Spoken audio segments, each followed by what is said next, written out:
గౌరవనీయులు ప్రొఫెసర్ రాజగోపాల్ గారు, అదేవిధంగా ఈ సమావేశానికి హాజరైనటువంటి ఇప్పుడు నాకు ముఖ్యులు మా యాదగిరి గారు కానీ వనమాల మేడం తెలంగాణ గారు మల్లారెడ్డి సార్ అయితేనేమో ఇంతకుముందు ప్రతి మీటింగ్ లో తెలంగాణ దాటగా అన్ని కలిసి మాట్లాడుకుంటుంది. తెలంగాణ కోసం 10 జిల్లాలు తిరిగినాయి. తెలంగాణ ఉద్యమం 69లో దాదాపు 6 నెలలు జైల్లో ఉన్నా. మెడికల్ స్టూడెంట్ పట్టు సాధించినందుకు, తెలంగాణ సాధించినందుకు తెలంగాణ ఆ రోజు నన్ను సస్పెండ్ చేస్తే పార్టీలోకి వెళ్ళి రాజీనామా చేసి ఇండిపెండెంట్ గా మళ్ళా నేను నిజానికి చెప్పాలంటే చిన్నప్పటి నుండి కూడా ఒక పోరాట యోధుడు. ఇప్పటికి నా వయసు నాకేం అడ్డం కాదు.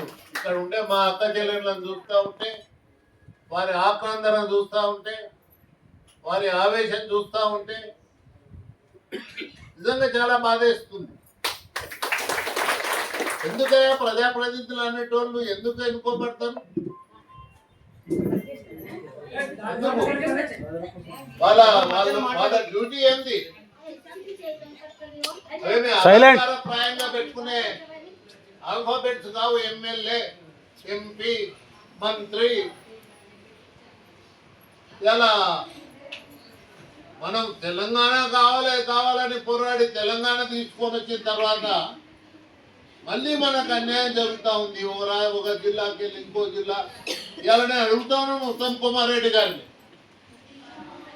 నీ జిల్లాల 17 లక్షల ఎకరాల సాగుకు అనువైన భూమి ఉంది. 14.5 లక్షలు మీరు భారించుకుంటున్నారు. అదే మా మహబూబ్నగర్ జిల్లాలో 36 లక్షలకు అంటే సాగుకు అనువైన భూమి ఉంటే ఇంతవరకు మాకు అందుతున్నది 6 లక్షల ఎకరాలకు మాత్రమే. ఏం మంత్రి అడుగుతాము? ఏం మంత్రి వీడు? రాష్ట్రానికి కదా మంత్రి వీడు, ఈ జిల్లాకా సహించేది లేదు. ఇంకొకటి చెప్తున్నాను, నాకు ఈ ఎర్రవెల్లి